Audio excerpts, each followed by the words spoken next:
खबर मिल रही है बिजनौर से, जहां जिला पंचायत अध्यक्ष चुनाव पर यह बड़ी अपडेट आपके सामने है। भाजपा और सपा उम्मीदवार के बीच कांटे की टक्कर। सपा को आरएलडी, बीकेयू और आजाद समाज पार्टी का साथ मिला हुआ है। सपा उम्मीदवार के पास 32 सदस्य हैं, सूत्रों के हवाले से यह खबर मिल रही है, और बीजेपी उम्मीदवार के पास 24 सदस्य हैं। बिजनौर में कुल 56 जिला पंचायत सदस्य हैं और जो समीकरण है वो कुछ इस तरीके का है कि अब कांटे की टक्कर तय मानी जा रही है। सीधे तौर पे 56 सीटों सदस्यों वाली सीट की अगर आप बात करें तो सपा उम्मीदवार के पास 32 सदस्य हो सकते हैं, सूत्रों के हवाले से खबर है, और बीजेपी उम्मीदवार के साथ 24 सदस्य जा सकते हैं। तो कुल मिला के कांटे की टक्कर।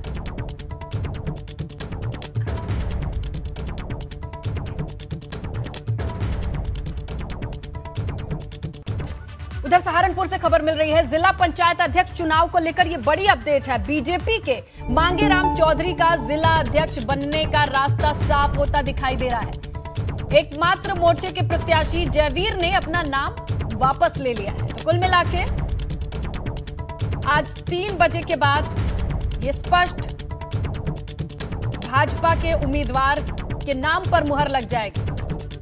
सहारनपुर से इस वक्त की बड़ी खबर, जिला पंचायत अध्यक्ष चुनाव को लेकर, जहां आज आखिरी तारीख है, 3 बजे तक नाम वापसी लिए जा सकती हैं, और ऐसे में जयवीर ने नाम वापस लिया है, बीजेपी का रास्ता साफ। वहीं हापुड़ से बड़ी खबर मिल रही है, जिला पंचायत अध्यक्ष पद के लिए घमासान जारी है। बीजेपी सपा उम्मीदवार के बीच घमासान चल रहा है। दोनों पार्टियां अपनी अपनी जीत का दावा कर रही हैं जाहिर तौर पे, और इस घमासान की जानकारी मिल रही है। साफ तौर पे जो सदस्य हैं अपने अपने साथ होने का दावा कर रहे हैं। दोनों पार्टियां अपनी जीत को लेकर आश्वस्त नजर आ रही हैं। हालांकि 3 तारीख को वोटिंग होनी है, 3 बजे के बाद काउंटिंग होनी है, लेकिन उससे पहले दावेदारी दोनों पार्टियों की। शाहजहांपुर से जिला पंचायत अध्यक्ष चुनाव पर बड़ा अपडेट मिल रहा है, जहां सपा प्रत्याशी बीनू सिंह बीजेपी में शामिल हुई हैं। बड़ी खबर, कई और सपा के नेता भी बीजेपी में शामिल हुए हैं, जहां बीजेपी प्रत्याशी का निर्विरोध जीतना लगभग तय। इस वक्त की बड़ी खबर शाहजहांपुर से जिला पंचायत अध्यक्ष चुनाव पर यह बड़ी अपडेट हमारे पास है। संवाददाता कौशलेंद्र फोन लाइन पर मौजूद है, उनसे जानकारी लेते हैं। जी कौशलेंद्र, बताइए। देखिए, जहां तक आपको बताएं कि यहाँ पर बड़ा उलटफेर हुआ है। भाजपा प्रत्याशी जो अजय प्रताप सिंह पूर्व जिला पंचायत अध्यक्ष थे, उनकी पत्नी थी ममता यादव, लेकिन लगातार से ये चला आ रहा था कि बीनू सिंह जो सपा प्रत्याशी हैं वो कहीं ना कहीं कमजोर हैं, और उनको भाजपा में लाने की पूरी कवायद लंबे समय से चल रही थी। और आपको बताएं, जिस दिन जितिन प्रसाद जो कि भी भाजपा में शामिल हुए हैं, जो पूर्व केंद्रीय मंत्री, उनके लखनऊ आवास पर बैठकर जब पूरे परिवार की बात हुई थी भाजपा प्रत्याशी के, तो उस दिन माना जाना लगा था कि कहीं ना कहीं ये भाजपा में शामिल करने की कवायद पूरी तरह से चल रही है बीनू सिंह। और वही हुआ कि आज कैबिनेट मंत्री सुरेश कुमार खन्ना के सामने बीनू सिंह और उनके साथ में कई कद्दावर नेता समाजवादी पार्टी के वो भाजपा में शामिल हुए, और एक रास्ता साफ हो गया भाजपा प्रत्याशी का कि उसे निर्विरोध चुना ही जाना है।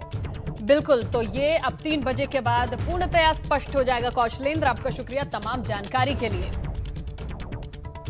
और कुछ और खबरों का, जहां लोक भवन में राष्ट्रपति रामनाथ कोविंद ने अंबेडकर सांस्कृतिक सेंटर का शिलान्यास किया।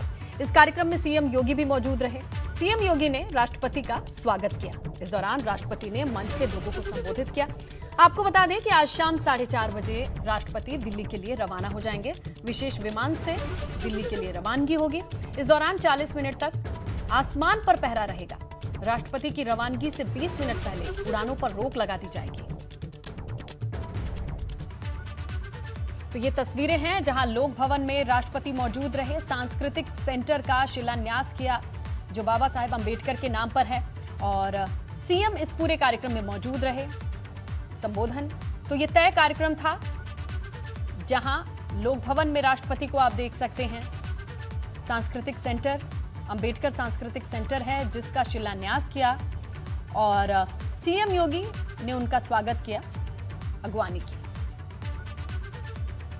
अंबेडकर सांस्कृतिक सेंटर के शिलान्यास पर मायावती का ट्वीट सामने आया है, जहां बसपा सुप्रीमो मायावती ने ट्वीट कर सरकार पर निशाना साधा है। विधानसभा चुनाव नजदीक आने पर बाबा साहेब के नाम पर सांस्कृतिक केंद्र का शिलान्यास नाटकबाजी नहीं तो और क्या है, ये कहती है मायावती। यूपी सरकार ये काम पहले कर लेती तो माननीय राष्ट्रपति महामहिम आज उद्घाटन कर रहे होंगे। इस तरीके का छलावा नाटकबाजी करने में बीजेपी हो, सपा या कांग्रेस, कोई किसी से कम नहीं है। तो सांस्कृतिक सेंटर के शिलान्यास के साथ सियासत शुरू हो गई है। मायावती ने ट्वीट करके कहा कि बाबा साहेब के नाम से आज सांस्कृतिक सेंटर का शिलान्यास किया जा रहा है, ठीक है, लेकिन शोषित पीड़ित अनुयायियों का सत्ता के लगभग पूरे समय उपेक्षा उत्पीड़न करते रहने के बाद अब जब विधानसभा चुनाव नजदीक हैं, तो यूपी भाजपा सरकार द्वारा बाबा साहेब के नाम पर सांस्कृतिक केंद्र का शिलान्यास करना, ये सब नाटकबाजी नहीं है तो और क्या है। बीएसपी परम पूज्य बाबा साहेब डॉक्टर अंबेडकर के नाम पर कोई केंद्र आदि बनाने के खिलाफ नहीं है, ये भी स्पष्ट करती है मायावती, परंतु अब चुनावी स्वार्थ के लिए ये सब करना घोर छलावा है। यूपी सरकार अगर ये काम पहले कर लेती तो माननीय राष्ट्रपति जी आज इस केंद्र का शिलान्यास नहीं बल्कि उद्घाटन कर रहे होते, तो ये बेहतर होता। वैसे इस प्रकार के छलावे व नाटकबाजी के मामले में चाहे बीजेपी की सरकार हो, सपा अथवा कांग्रेस आदि की, किसी से कोई कम नहीं है, बल्कि दलितों और पिछड़ों आदि का हक मारने में, उन पर अन्याय अत्याचार आदि के मामले में वैसे एक ही थाली के चट्टे बट्टे हैं जो सर्वविदित है। ये अति दुखद है। इसी का परिणाम है कि दलित और पिछड़ों के लिए आरक्षित लाखों सरकारी पद अभी भी खाली पड़े हैं तथा इनके साधु संतों, गुरुओं, महापुरुषों के नाम पर यूपी में बीएसपी सरकार द्वारा लाई निर्मित विश्व स्तरीय भव्य स्थल, पार्क आदि की घोर उपेक्षा पिछले सपा शासन काल से लगातार जारी है, जो अति निंदनीय है। तो मायावती का ये ट्वीट है। वहीं रवि किशन ने अंबेडकर प्रतिमा के शिलान्यास पर कहा कि बीजेपी ने शुरू से ही सभी जातियों धर्मों का सम्मान किया है। 2014 से ही केंद्र की सरकार ने महापुरुषों को सम्मान देने का काम पूरा किया है। विपक्ष ये आरोप लगा रहा है कि हमें चुनाव से पहले अंबेडकर याद आ गए, ये पूरी तरीके से गलत है। नामकरण से अलग अब जाति पे आ जाते हैं। अंबेडकर जी की मूर्ति लग रही है, विपक्ष कह रहा है अब अंबेडकर जी की याद आ रही है बीजेपी को। 4.5 साल का लगभग समय बीत चुका है, अंबेडकर स्मारक अब बना रहे हैं, तो दलितों को ले जाने की कोशिश है। आपको लगता है कि अंबेडकर स्मारक दलितों को ले जाने की कोशिश? 2014 से यशस्वी प्रधानमंत्री नरेंद्र मोदी जी आए हैं, तब से दलित, अगड़ा, पिछड़ा, उनका सबसे ज्यादा उनको अवेयरनेस, उनके बारे में जानकारी और सारी चीजें, ये सब झूठ है। प्रधानमंत्री जी के एजेंडे में जो था, जितने भारतीय जनता पार्टी की सरकार में सब एजेंडे में था, वही कथनी को करनी में पूरा किया जा रहा है। हम लोग ये विपक्ष कुछ भी बोल दे, भारतीय जनता पार्टी अपनी सोच की वजह से, अपने विचार की वजह से विश्व की सबसे लार्जेस्ट पार्टी और सबसे चहेती पार्टी बनी है, और उसमें कोई इफ एंड बट नहीं है। ये लोग कुछ भी ढिंडोरा पीटे, ये सारी चीजें, हम लोगों का एक संगठन है, उसमें एक पूरी प्लानिंग होती है कि 365 दिन हम लोगों को क्या करना है। हम लोग संगठन की तरह काम करते हैं। उसमें अंबेडकर जी की मूर्ति भी डेफिनेटली लिखी हुई गई थी और उसी पर कार्य हो रहा है। ये लोग कुछ भी ढिंडोरा पीटे, विपक्ष आज इनकी बुरी हार, उत्तर प्रदेश में जिस तरह से आप देख रहे हैं कि सारे जिला पंचायत के अध्यक्ष जिस तरह से निर्विरोध हुए, गोरखपुर में हुए, हर जगह, तो इन लोग ये कुछ भी कर लें, इन लोगों के बोलने से तो हम लोग मूर्ति, हम लोगों का विश्वास है। अंबेडकर जी एक कॉन्स्टिट्यूशन के एक भगवान है, उन्होंने बनाया, आज उनको पूरा देश पूछता है। हम लोग उनको बहुत बड़े स्तर पर रखते हैं, बड़ा सम्मान है,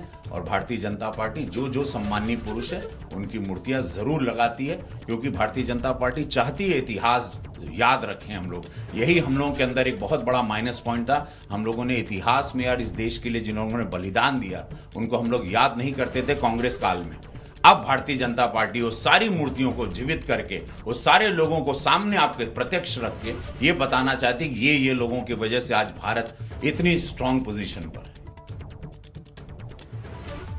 आगे बढ़ते बड़ी खबर मिल रही है। यूपी में धर्मांतरण पर बड़ा खुलासा सामने आया है। उमर गौतम ने पूछताछ में चौंकाने वाले खुलासे किए हैं। उमर ने कहा है कि धर्मांतरण करने वाले छात्रों की एक टीम बनती थी। ये टीम फिर दूसरों का धर्मांतरण कराती थी। धर्म परिवर्तन कराने के लिए पैसे दिए जाते थे। एटीएस की टीम अब खातों की लेन देन की जांच करेगी। धर्मांतरण करने वाले लोगों को जाकिर नाइक का वीडियो भेजा जाता था। आरोपी राहुल भोला ने 7 मूक बधिर छात्रों का धर्मांतरण कराया है। ये खुलासा, ये बातें निकल के सामने आई हैं। आरोपी मुन्नू यादव उर्फ अब्दुल मुन्नान ने 6 मूक बधिर छात्रों का धर्मांतरण कराया था। कानपुर से आदित्य गुप्ता का धर्मांतरण राहुल गुप्ता ने ही कराया था। जो शुरुआती जांच हुई है, इस दौरान आए बयानों की अब जांच की जा रही है लगातार। तो बड़े खुलासे धर्मांतरण से जुड़े, जहां पर किस तरीके से टारगेट दिया जाता था, जो लोग धर्मांतरित हो गए हैं वो बाकियों को धर्मांतरित करें, ये उनको टारगेट मिलता था। अब बात लखनऊ की, जहां पुलिस भर्ती के बाकी बचे खाली पदों के लिए आंदोलन कर रहे अभ्यर्थियों के बीच पहुंचे कांग्रेस प्रदेश अध्यक्ष अजय कुमार लल्लू। यहां उन्होंने आंदोलनकारियों से मुलाकात की, उनसे बातचीत की।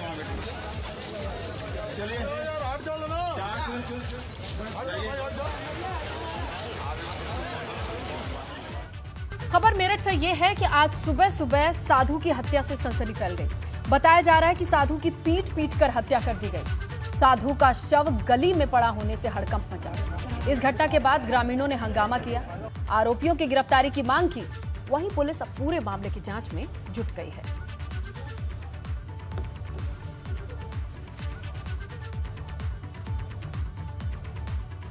नोएडा में वैक्सीनेशन का काम जारी है, लेकिन आज इस काम को रोक दिया गया है। इस वजह से लोग परेशान हैं, क्योंकि वैक्सीन की शॉर्टेज बताई जा रही है। नोएडा के जिला अस्पताल में सैकड़ों की तादाद में लोग वैक्सीन लगवाने पहुंचे तो हैं, लेकिन वैक्सीन नहीं होने की वजह से इनका वैक्सीनेशन नहीं हो पाया। जिनके लिए स्लॉट बुक था, उन्हें अब 5 जुलाई को वैक्सीन लगाई जाएगी।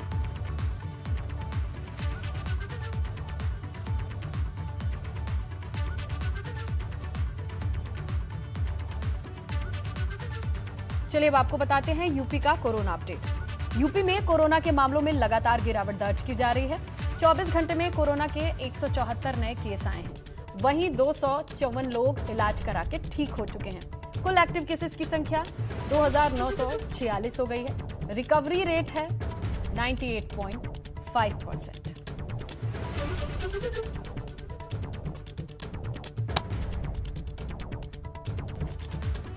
खबर नोएडा से है, जहां पुलिस ने बड़ी कार्रवाई करते हुए सेक्टर 51 से एक गेस्ट हाउस पर छापा मारा, सेक्स रैकेट का पर्दाफाश किया। पुलिस ने मौके पर 12 महिलाओं समेत 28 लोगों को गिरफ्तार किया है। कई आपत्तिजनक चीजें मिली हैं। अब जांच कर रही है पुलिस इस पूरे मामले पर।